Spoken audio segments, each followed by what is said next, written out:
아시대학교 의과대학 의료정보학과 윤덕영입니다. 본 수업은 컴퓨터를 활용해서 의과학 데이터를 처리하고 분석하는 것을 목표로 하고 있고요. 그 데이터를 분석하는 툴로서 R을 사용하려고 합니다. 그래서 본 수업의 초반부에는 우리가 R 프로그래밍에 대해서 좀 집중적으로 기초적인 내용을 다루고 그것을 이용해서 이후에 통계적인 분석을 어떻게 응용하고 실제 데이터를 어떻게 분석하는지를 후반부에서 다루게 될 것입니다. 우선 우리가 툴에 대해서 좀 익숙해져야 되기 때문에 먼저 R 프로그래밍에 대해서 자세하게 한번 살펴보고 나가도록 하겠습니다. 오늘 다룰 내용은 R 프로그래밍 중에서도 데이터의 타입과 서브 세팅에 대한 내용입니다. 뒤에 내용들을 들으시면 이게 어떤 내용들인지 아시게 될 거리라 생각합니다. 그래서 다음과 같은 내용들을 다룰 거고요. 벡터, 리스트, 또 단일값, 행렬, 배열, 요인, 데이터 프레임, 결집값 같은 개념들이 무엇을 의미하는지 그리고 이것을 어떻게 사용되는지 이야기하도록 하겠습니다. 이번 시간에는 주로 이론적인 내용을 다루고 다음 시간에는 제가 이걸 실제 R에서 돌아가는 것을 보여드리면서 좀 더 자세한 내용을 말씀드리도록 하겠습니다. 먼저 데이터 타입 여러 개 중에 가장 첫 번째 나오는 벡터부터 한번 살펴보도록 하겠습니다. 벡터의 특징을 살펴보면 첫 번째는 동질적이라는 것입니다. 그래서 옆에 보시면 이것이 뭔지 일단은 모르겠지만 뭔가 세 가지 값을 모아서 어딘가에 이제 집어넣어 준다는 뜻이고요. 화살표는 여기 있는 값을 집어넣어 준다는 뜻이고, 여기 보시면 넣어주는 값들이 1, 2, 3으로서 모두 다 숫자예요. 동일한 숫자이다. 혹은 밑에 보면 지난 시간에 우리가 정보의 표현에서 다룰 때 이렇게 따옴표를 하게 되면 이 안에 있는 것들은 문자로 인식한다 그랬죠. 그래서 여기서 보시면 여기서 다루는 세 개는 모두 다 문자입니다. 그래서 이렇게 데이터의 형식이 똑같다는 것이 이제 동질적이라는 것입니다. 이것이 이제 벡터의 특징이 되겠어요. 그래서 보시면 여기 왼쪽에 있는 것들은 하나의 변수 값이 되고요. 변수라는 것은 어떤 실제 데이터를 담고 있는 하나의 공간을 지칭하는 이름이라고 생각하시면 됩니다. 그래서 실제 데이터는 여기 보시면 1, 2, 3이고 그것을 V라고 명명된 어떤 컴퓨터상의 메모리의 주기억 장치라 했죠. 주기억상의 어떤 공간에다가 집어넣겠다는 뜻이 됩니다. 그래서 실제로 이 명령을 실행하게 되면 이 V는 1, 2, 3이라는 세 개의 데이터를 갖고 있는 데이터가 됩니다. 그런데 그런 데이터 타입 중에 동질한 데이터들로 구성된 것을 우리가 벡터라고 하게 돼서 이 V가 이제 우리가 동질한 1, 2, 3을 집어넣게 됐죠. 그래서 이제 V가 벡터가 되게 되는 것입니다. 여기서 C는 이 뒤에 나오는 것들을 이제 하나로 묶어서 이제 처리해 주라는 그런 의미라고 생각하게 하면 되겠습니다. 그래서 이제 인덱스라는 것은 우리가 데이터를 세 개를 집어넣어 줬는데 그 중에 어딘 세 개 중에 이제 첫 번째 거냐, 두 번째 거냐, 세 번째 거냐 이렇게 뭔가 가르쳐서 그 데이터를 꺼집어내고 싶을 수가 있죠. 그래서 그것을 이제 가르치는 방법을 우리가 인덱스라고 합니다. 그래서 데이터가 여러 개 있어서 그 중에 하나를 가리켜야 되는데 이제 그것을 어떻게 할 거냐? 가장 기본적인 것은 이제 위치로 인덱싱하는 방법이 있습니다. 여기서 보시면 여기는 첫 번째와 두 번째를 하겠다는 거고 첫 번째와 두 번째 값을 가져오라는 뜻이기 때문에 여기 1과 2가 나오게 될 것입니다. 여기서 1과 2를 집어넣어서 1과 2가 나오는 것이 아니라 얘는 꺽쇠는 인덱싱을 하겠다는 뜻이고 그래서 첫 번째와 두 번째 값을 가져오라는 뜻이기 때문에 여기는 첫 번째와 두 번째 값이 가져와서 1과 2가 되는 것입니다. 여기서 보는 바와 같이 여러 개의 위치로 벡터 인덱스가 가능합니다. 저희 두 개를 한꺼번에 가져왔죠. 그리고 원소들은 이름을 가질 수 있습니다. 여기서 보시면 이 v라는 벡터에 이름을 부여하라는 이름을 가지고 오라는 그런 함수고요. 네, 뒤에서 좀 더 자세히 배우고 함수를 다음 주에 이제 배우게 될 건데 일단은 그런 게 있다 하고 넘어가겠습니다. 예, 이름을 반환하는 함수인데 그 이름에다가 여기 보시면 AA, BB, CC라는 이름을 집어넣는다는 뜻이고 그렇게 해서 V를 출력을 해보면 1은 이름이 AA이고 2는 이름이 BB고 3은 이름이 CC입니다. 즉 첫 번째 V라는 데이터가 들어가 있는 메모리 공간 상에서 첫 번째 데이터가 있는 공간은 AA라는 이름으로 명명되어 있고 두 번째 공간은 BB라는 이름이 가리키고 있고 세 번째 공간은 CC라는 이름이 가리키고 있는 거죠. 그래서 우리가 이 두 번째 데이터를 불러올 때 위치로서 요 꺽쇠 안에 2를 집어넣어서 가져올 수도 있지만 얘는 이제 이름이 생겼기 때문에 여기서 이름을 부여했죠. 이름이 생겼기 때문에 이름 BB를 집어넣음으로써 두 번째 데이터를 불러올 수도 있습니다. 그래서 동질적인 거 확인했고 인덱스가 가능한데 위치로 인덱스가 가능하고 또 여러 개가 가능하고 또 이름을 가질 수 있고 또 이름으로서 인덱싱을 할 수 있다는 것을 살펴보았습니다. 다음은 이제 리스트입니다. 리스트는 벡터와 같이 여러 개의 데이터의 묶음입니다. 여러 개의 원소들의 묶음인데 여기서 보시면 차이가 벡터는 동질적인 정보들의 묶음이었다고 하면 리스트는 이질적인 정보들의 묶음입니다. 여기서 보시면 1은 숫자이고 A는 문자이고 얘는 벡터입니다. 이렇게 다양한 타입의 정보들이 묶여 있는 것을 리스트라고 얘네들을 묶어주기 위해서는 우리가 앞에서는 C라는 명령어를 썼지만 여기서는 리스트라는 명령어를 쓰게 됩니다. 리스트를 해주고 뒤에 우리가 묻고 싶은 정보들을 내란 다음에 다시 가로를 닫아주면 얘가 이제 하나의 묶음이 처리가 되고 근데 이것이 L이라는 변수가 지칭하는 어떤 공간에 저장이 되는 거죠. 그래서 L에 들어간다 라고 생각할 수 있습니다. 근데 이 리스트도 역시 위치로서 인덱스를 할 수가 있습니다. 그런데 아까는 이 중괄호를 하나만 썼었는데 벡터에서는 리스트에서는 이 중괄호를 두 개를 사용하게 됩니다. 두 개를 사용하고 그리고 위치로 인덱스하기 위해서 두 번째 거를 지칭하게 되면 두 번째인 원소 AA가 나오게 되죠. 그리고 리스트는 하위 리스트로 구성이 되어 있는데 이 꺽쇠를 하나만 쓰게 되면 이게 하위 리스트로 나와서 하위 리스트에 다시 원소가 반환되는 구조가 됩니다. 그리고 역시 원소들은 이름을 가질 수가 있고 똑같이 아까와 같이 names라는 함수를 썼고 거기에 이름을 이제 AABBCC로 명령을 했고 같이 이제 위치로 인덱싱 할 때 이름을 인덱싱 할 때 꺽쇠를 두 개 써서 이제 BB가 두 번째 칸을 의미하죠. 그래서 두 번째 데이터는 AA가 나왔고요. 또 이럴 경우에는 리스트인 경우에 좀 특이하게 꺽쇠 두 개 대신 이 리스트에서 이름으로 인덱싱 할 때는 꺽쇠 두 개 대신에 이렇게 달러 표시를 쓰게 되면 L 리스트에 있는 하위 값인 BB를 가져오라는 뜻이 돼서 L 달러 BB 하면 두 번째 값이 반환이 되게 됩니다. 앞에서 살펴봤던 이제 벡터라든지 리스트 같은 경우에는 여러 개의 정보들의 묶음입니다. 근데 보통 이제 하나의 값만 가지는 변수를 우리가 설정하고 싶을 때가 종종 있습니다. 근데 아래서는 이제 하나의 원소만 가지고 있는 것을 이제 스칼라라고 하는데 그것을 거의 벡터와 동일하게 취급을 합니다. 그래서 보시면 파이라는 값은 우리가 수학에 할 때 다들 배웠었죠. 원주율이죠. 그래서 이것은 이제 우리가 따로 지정하지 않아도 아래서 기본적으로 갖고 있는 변수가 되겠는데요.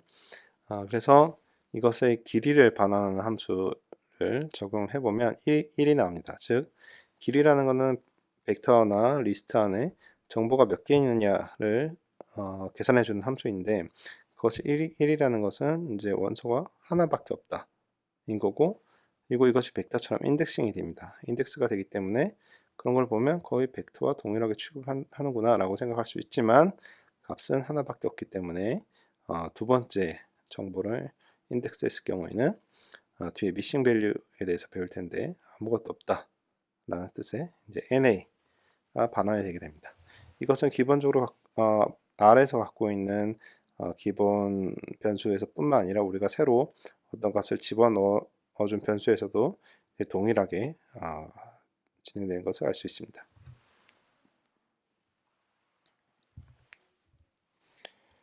자, 그 다음은 우리가 볼 것은 이제 행렬이라는 개념입니다. 행렬이란 것은 차원을 가진 벡터이고요. 디멘전 속성을 사용해서 벡터의 차원 설정이 가능합니다. 보시면 아까는 우리가 하나의 차원으로 이렇게 쭉 나열이었죠. 그런데 행렬 같은 경우에는 하나의 차원이 있고 그 다음에 추가적인 2차원이 있습니다. 그래서 즉 행과 열을 갖고 있다 그래서 행렬이라고 하고요. 이 매트릭스라고 합니다.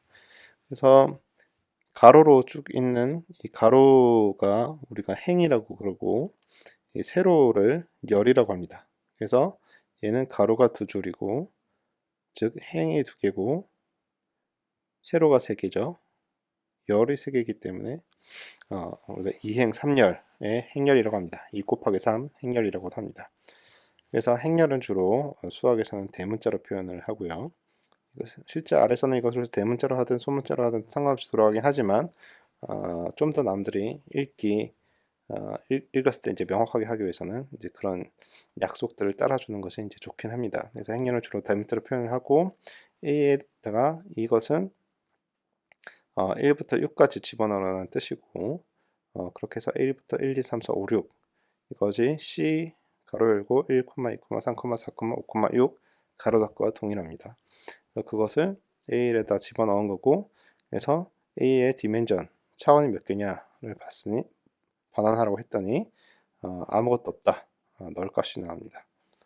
다시 이제 A에다가 1부터 6까지 집어넣고 A를 쳐보니까 1, 2, 3, 4, 5, 6이 나오고 역시 디멘전이 널인데 거기 디멘전을 2 곱하기 3으로 바꿔라. 즉 처음에 행이 마저 나오고요. 열이 나오거든요. 그래서 2행 3열로 해라 했더니 다음같이 2행 3열의 매트릭스가 나오죠. 그래서 순서는 1, 2, 열 순서대로 들어옵니다. 1, 2, 3, 4, 5, 6 이런 매트릭스를 만들어내게 됩니다. 그래서 행렬을 언제 쓰느냐? 제가 알기로는 최근부터 고등학교 과정에서 행렬이 고등학교 과정에서 다뤄지지 않는다고 하는데 행렬을 하게 되면 여러 가지 계산을 한꺼번에 계산할 수가 있습니다. 그래서 나중에 어떤 머신러닝 한다든지 어떤 복잡한 계산을 할 때 행렬로서 쉽게 어떤 계산을 풀어낼 수가 있습니다. 그래서 행렬끼리 곱을 할 수도 있고요. 여러 가지 계산을 할 수가 있습니다.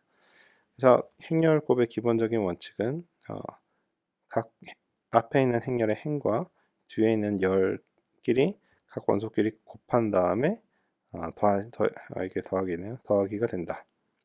는 것이 기본적인 원칙이고 그래서 m 곱하기 n 행렬과 n 곱하기 l 행렬이 곱해지면 n 곱하기 l 행렬이 나옵니다. 그래서 이것은 2행 3열 행렬인데 이것은 3행 2열 행렬이 곱해졌더니 2행 2열 행렬이 나오는 거죠. 그래서 실제 숫자를 넣고 계산을 해보면 다음과 같은 계산이 나오게 됩니다.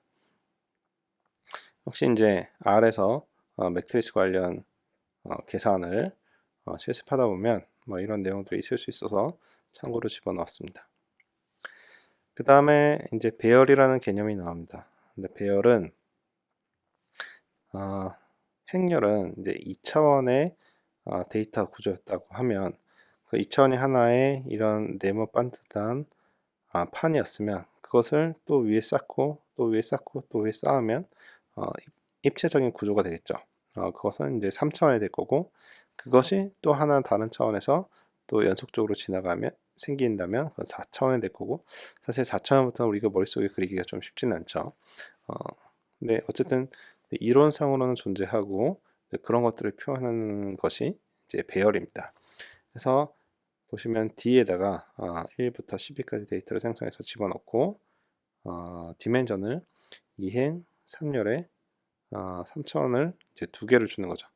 그래서 이런 판이 두 개가, 이것이 밑에 판이고 이것이 위에 판이라고 생각하시면 되고요. 밑에 판이 이제 2행 3열로 구성이 되어 있고, 또 하나의 판이 2행 3열로 되어 있고, 2행 3열로 된 것이 이제 2층으로 구성되어 있다. 이런 배열을 만든다라고 생각하시면 됩니다.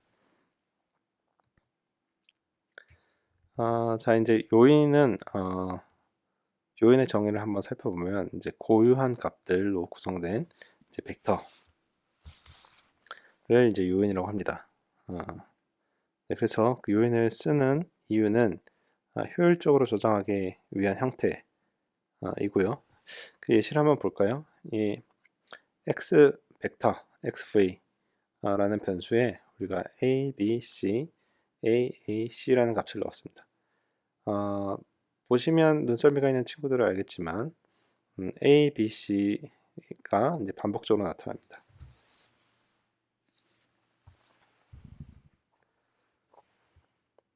이렇게 반복적으로 나타나는 경우에 지금은 몇 개 안 되니까 이렇게 반복적으로 하나,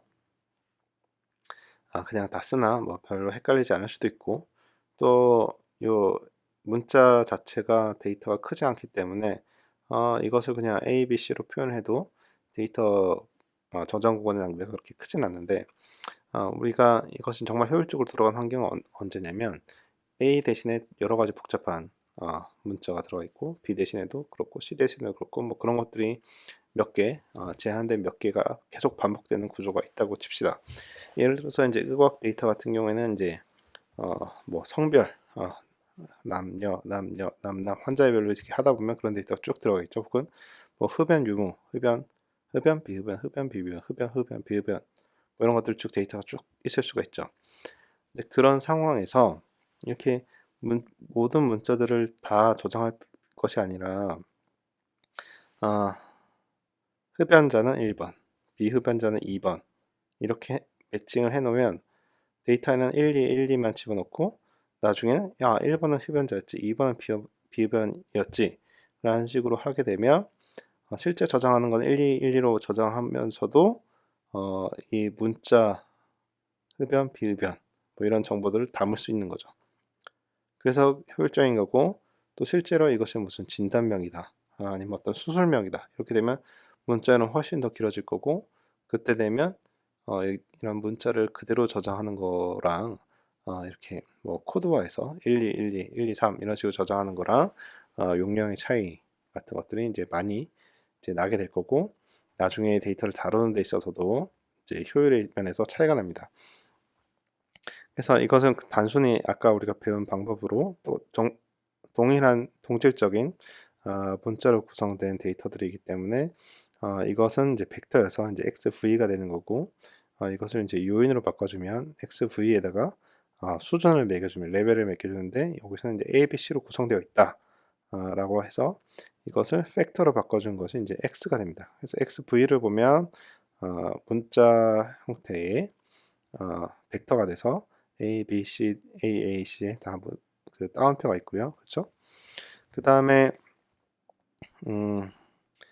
요인으로 바꾼 이 X를 보면 A, B, C, C, A, C인데 레벨이 A, B, C다. 즉 이 데이터는 A, B, C 중에 하나로서 반복이 계속된다. 그런 뜻입니다.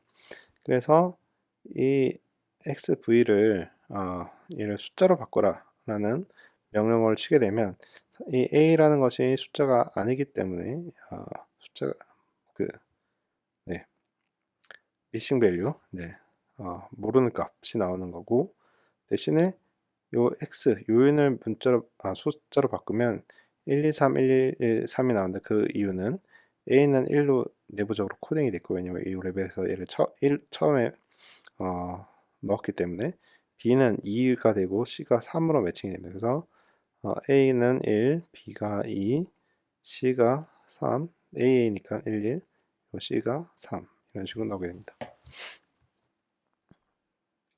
그 다음은 이제 우리가 이제 데이터 프레임 이라는 것을 살펴보도록 하겠습니다. 데이터 프레임은 리스트입니다. 리스트의 일종입니다. 아까 우리가 리스트가 뭐라 그랬죠?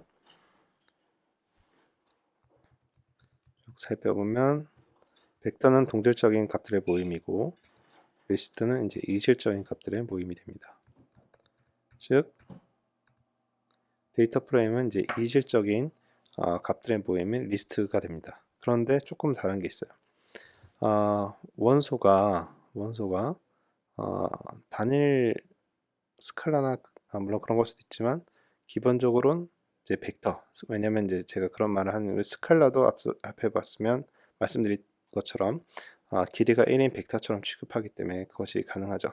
그래서 들어가는 것이 이제 벡터이거나 혹은 요인입니다. 즉 벡터 또는 요인 서로 다른 것이 하나의 변수 안에 묶일 수 있기 때문에 즉 그래서 리스트이긴 하죠. 리스트인데 문제는 그 원소 즉 벡터와 요인들이 데이터의 프레임에 열에 해당해서 그 열에는 이름이 있어야 되고 그리고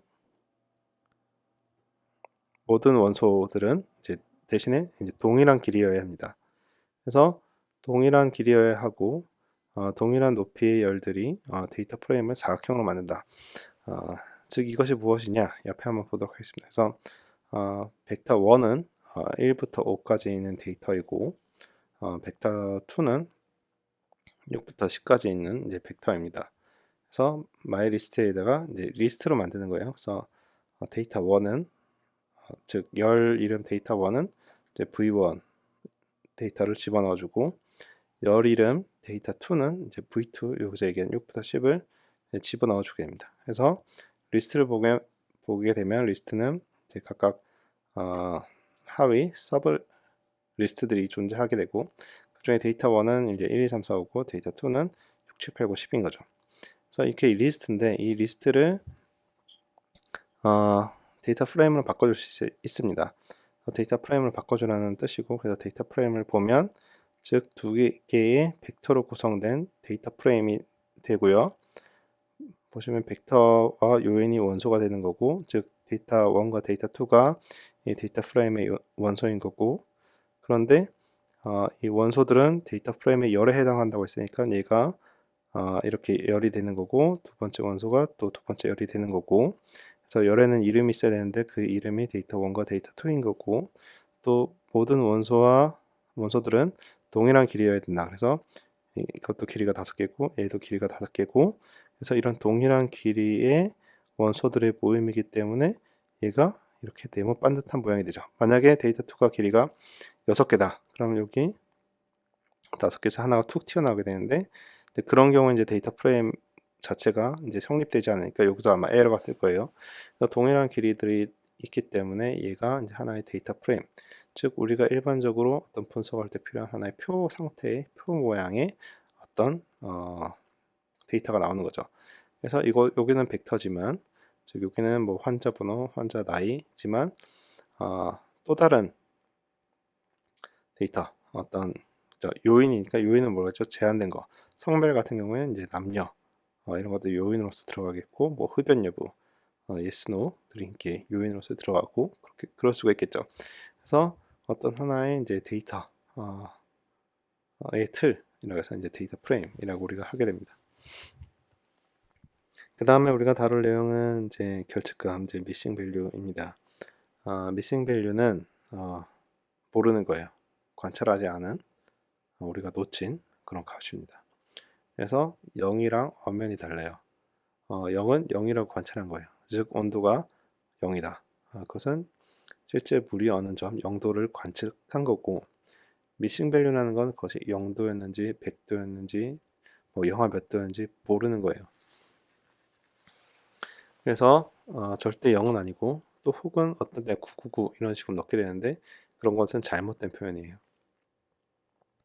그래서 미싱은 미싱이라고 표현하는 게 맞고 근데 그것도 미싱이라고 쓰게 되면 그 문자로서 들어갈 수 있기 때문에 우리가 특별한 약속을 해놓은 게 있습니다. 그것이 NA 혹은 NaN입니다. NA는 missing이고요. NaN은 not a number의 약자로서 0 나누기 0을 의미합니다. 즉 0 나누기 0은 네, 숫자가 아니죠.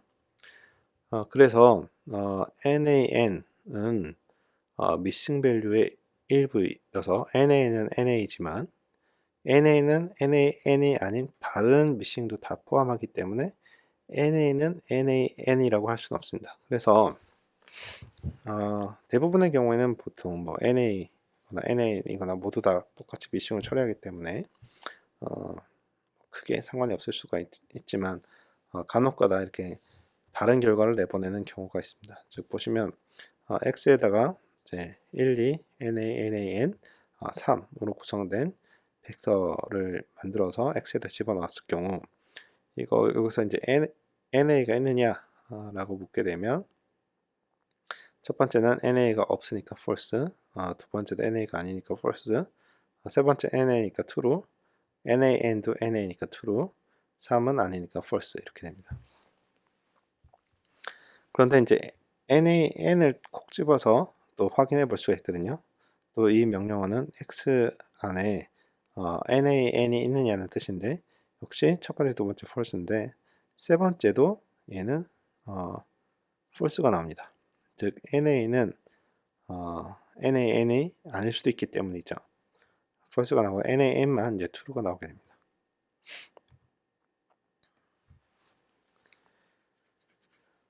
그 다음은 서브세팅에 대해서 한번 배워보도록 하겠습니다. 서브세팅은 우리가 리스트나 벡터나 데이터 프레임이나 그런 곳에서 우리가 데이터가 여러 개가 하나의 변수에 들어가죠. 근데 그 상황에서 우리가 필요한 애들만 선택하는 일부만 선택하는 것이 서브세팅이라고 합니다. 그래서 기본적으로는 이 중괄호 기호를 쓰고요. 꺽쇠 기호를 쓰고요. 이 꺽쇠 기호는 원천 데이터와 동일한 클래스의 객체로 반환합니다. 즉 벡터면 벡터로 반환되고 리스트면 리스트로 반환이 됩니다.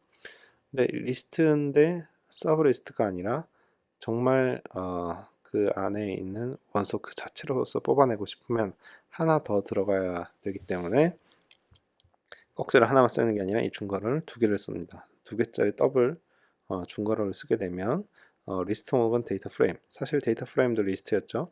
그래서 리스트 혹은 데이터 프레임에서 원소를 추출할 때 이제 사용이 된다고 할 수 있습니다. 그래서 이 달러 표시는 역시 리스트 혹은 데이터 프레임에서 이름으로 원소를 추출할 때 사용이 되고 기능상 중복된 중괄호와 동일하다. 그래서 한번 살펴보면 x는 3, 5, 2, 3, 5, 2, 1로 구성된 벡터이고 여기서 위치로 인덱스를 할 수 있다고 그랬고요. 그래서 x 꺽쇠에다 1을 하면 첫 번째 원소 3이 나오고 2를 집어넣게 되면 두 번째 원소 5가 나오고 이렇게 하면 3, 4, 5라고 했습니다. 3, 4, 5 3, 4, 5기 때문에 세 번째, 네 번째, 다섯 번째인 2, 3, 5가 나오게 되고 그 다음에 얘는 135죠. 135인데 뒤에서 이제 매트리스에서 나오겠지만 이 꺽쇠 안에 컴마가 들어가면 기본적으로 걔는 행과 열의 위치를 잡아주게 되기 때문에 컴마를 이렇게 가로 밖에서 쓰면 안 되고 하나로 묶어서 써야 이것을 한꺼번에 처리하겠다는 뜻이 돼서 이 안에 이제 가로를 묶어주고 우리가 가로 동질한 것을 묶었을 때 우리가 C로 묶어주니까 C로 묶어준다고 생각하면 되고요. 그래서 첫 번째, 세 번째, 다섯 번째 데이터를 가져오라는 뜻이고 그래서 보면 첫 번째, 세 번째, 다섯 번째, 3, 2, 5 데이터가 나오게 됩니다. 그 다음에 x가 3보다 크냐에 대해서 그 논리적인 값들을 반환을 하게 되는데 첫 번째는 false고 두 번째 true고 이렇게 쭉 나오게 되죠. 그래서 이 값들이 요 꺽쇠 안에 들어가게 되면 false인 것은 가져오지 않고 true인 것만 가져오게 됩니다. 그래서 여기서 보시면 두 번째 값과 다섯 번째 값만 가져오게 되고 그것은 결국 둘 다 두 번째 값과 다섯 번째 값은 5여서 5만 이렇게 가져오게 됩니다. 매트릭스 같은 경우에는 말씀드렸듯이 이제 차원이 존재하기 때문에 서브세팅 할 때 각 차원에서 위치를 정해줘야 됩니다. 그래서 첫 번째는 행을 정해주게 되고요. 두 번째 컴마 뒤편은 이제 열을 정해주게 됩니다. 그래서 이런 이행 3열 매트릭스가 있을 때 A에 1행 2열을 가져와라. 즉 1행에서 두 번째 열인 3을 가져와라 해서 3이 됩니다. 그런데 인덱스가 생략이 또 가능한데 생략 시 모든 열을 가져온다고 되어 있습니다. 그래서 이 A에다가 첫 번째 행을 가져오는 건데 콤마 뒤에는 뭐가 나와야 되죠? 우리가 이제 열이 나와야 됩니다. 열이 나와야 되는데 생략이 되어 있으니까 모든 열을 가져와라가 되는 거죠. 첫 번째 행의 모든 열이니까 첫 번째 열, 두 번째 열, 세 번째 열 해서 135가 나오게 됩니다. 그래서 이제 하나의 값만 반환하게 되면 스칼라로 반환하게 되는 거고 이제 여러 개 되면 벡터로서 반환이 되는 거고 또 이것도 봅시다. A라는 매트릭스에서 모든 행인데 두 번째 열만 가져옵니다. 두 번째 열의 첫 번째 행 값, 두 번째 행 값, 그래서 3, 4가 가져와서 얘가 벡터가 돼서 반환이 됩니다. 네, 그 다음은 리스트의 서브세팅에 대해서 봅시다. 다음 같은 리스트가 있을 때 꺽쇠를 하나 쓰게 되면 동일한 형태, 동일한 클래스로 반환이 된다고 했습니다. 그래서 리스트이기 때문에 동일하게 리스트로서 반환이 되고요. 근데 꺽쇠 두 개를 쓰게 되면 이 원소로서 반환이 되기 때문에 여기 보면 여기 리스트에 이름이 사라지고 이제 벡터로서만 나오게 되고요. 또 역시 이 달러 표시를 해서 이름으로서 인덱스를 하게 되면 꺽쇠 두 개를 쓴 것과 동일하다고 했기 때문에 위와 동일하게 이제 벡터로서 나오게 되는 거고요. 그리고 근데 얘는 이제 첫 번째 원소를 가져온 거고 얘는 두 번째 원소를 가져온 거네요. 근데 첫 번째 원소와 두 번째 원소의 값이 똑같아서 결과가 똑같은 겁니다. 그런데 이제 BB를 달러 표시를 쓰지 않고 이제 꺽쇠 하나만 쓰게 되면 똑같은 리스트로서 반환이 되기 때문에 리스트 이름이 함께 나오고 그 안에 있는 원소의 값이 나오게 됩니다. 그래서 이것을 꺽쇠를 두 개 쓰게 되면 이것과 이것이 이제 동일한 의미죠. 그 다음에 리스트에 이제 첫 번째 것과 세 번째 것을 가져라. 그러면 첫 번째 하위 리스트인 A와 세 번째 하위 리스트인 E가 반환이 이렇게 돼서 이런 결과가 나오게 됩니다. 네. 오늘은 그럼 여기서 마치도록 하고 이론적인 내용을 쭉 한번 리뷰를 해보도록 하고 다음 시간에는 제가 워드로 된 문서를 하나 올려놓을 것입니다. 그것을 먼저 실습을 다 한번 해보시고 다 먼저 해보신 다음에 그것을 해설로서 동영상 강의를 들어주시면 되겠습니다. 그래서 기본적으로 본인들이 먼저 다 하는 것을 원칙으로 하고 저는 다 했다는 가정하에 그것을 이제 해설하는 시간으로 동영상을 제작하도록 하겠습니다. 네, 그럼 다음 시간에 뵙도록 하겠습니다.